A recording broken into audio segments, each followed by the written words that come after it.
নামাজ, রোজা, দান। দেখেন, নামাজ, রোজা, দানের চেয়েও বড় কোনো শ্রেষ্ঠ ইবাদতের কথা আমি কি তোমাদের বলবো না? সাহাবারা তো অবাক, বলে কি নামাজের চেয়ে বড় ইবাদত, রোজার চেয়ে বড়, দান করার চেয়ে বড় ইবাদত? সাহাবীরা বললেন, বালা ইয়া রাসূলুল্লাহ, নবী বলেন। বিশ্বনবী বললেন, নামাজের চেয়েও বড়, রোজার চেয়েও বড়, যাকাতের চেয়েও বড়, সাদাকার চেয়েও বড় একটা ইবাদত আছে, আমি কি তোমাদের বলবো না? সাহাবারা বললেন, ইয়া রাসূলুল্লাহ, বালা, অবশ্যই বলবেন, সেটা কি?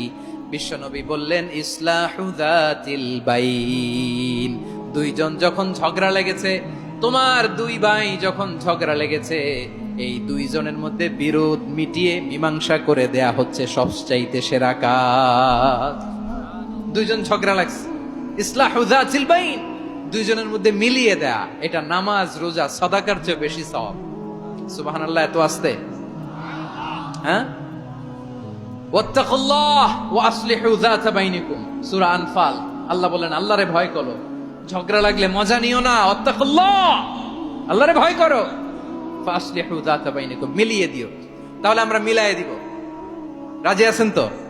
তাহলে আমরা এক উম্মাহ, এক উৎস থেকে এসেছি, এক দেহ, এক প্রাণ। আমাদের সম্পর্ক বড় মজবুত, সীসাঢালা প্রাচীরের মতো, কেউ টলাতে পারে না, কেউ ভাঙতে পারে না, ঠিক কিনা? আবার আমাদের সম্পর্ক হলো ভাই ভাই। আমরা ঐক্যবদ্ধ থাকার জন্য দুনিয়ায় এসেছি। কেমন করে ঐক্যবদ্ধ থাকতে হয় দুনিয়াবাসীর শেখানোর জন্য এসেছি। আল্লাহ বলেন, ও নবী, শুধু মুসলমানের মধ্যেই ঐক্য করলে হবে না, প্রয়োজনে ইহুদি নাসারাদের সাথে ঐক্য গড়ে তোলো। কথা শুনতেছেন? প্রয়োজনে আহলে কিতাবদের সাথে ঐক্যবদ্ধ হওয়ার আদেশ দিয়েছে কে? সবাই বলতে হবে, আওয়াজ করে বলেন। আহলে কিতাব, ইহুদি নাসারাদের সাথেও প্রয়োজনে ঐক্যবদ্ধ হওয়ার ঘোষণা দিয়েছে কে? বিশ্বনবী মক্কা থেকে মদিনায় হিজরত করতে গেছেন, ওখানে ইহুদিদের সাথেও কোয়ালিশন করেছেন। সুবহানাল্লাহ পড়বেন না? বনু কাইনুকা, বনু নাদির, বনু কুরাইজা, এই তিনটা দলের সাথে বিশ্বনবী কোয়ালিশন করেছেন একসাথে। কিন্তু তাদের বিশ্বাসঘাতকতার কারণেই তারা বহিষ্কৃত হয়েছে মদিনা থেকে। বিশ্বনবীর এখানে কোনো দোষ নাই, বিশ্বনবী ঐক্যবদ্ধ হতে চেয়েছেন।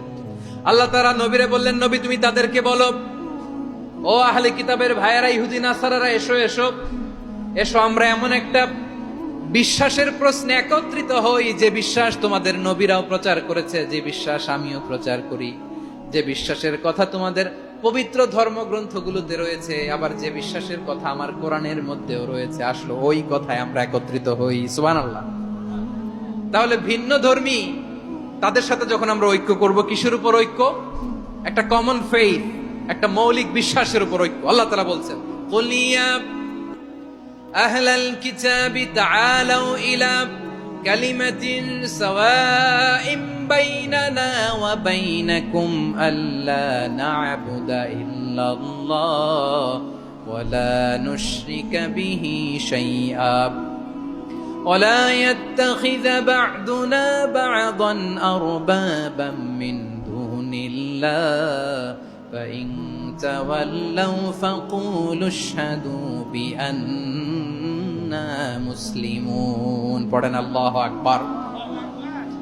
রব্বুল আলামিন বিশ্বনবীর ডেকে বললেন, নবী তোমার প্রতিবেশী ইহুদিদেরকে ডেকে বলো, তাআলাউ ইলা কালিমাতিন সাওয়াইন বাইনানা ওয়া বাইনাকুম, ও ইহুদিরা, আসো এক টেবিলে বসি, আসো এমন একটা কথার উপরে আমরা সবাই একমত হয়ে যাই, যেই কথা তোমরাও মানো আমরাও মানি, সেটা হচ্ছে আল্লাহ ছাড়া আমরা কারো ইবাদত করব না, আমরা সবাই মিলে ইবাদত করি একজনের, তিনি কে?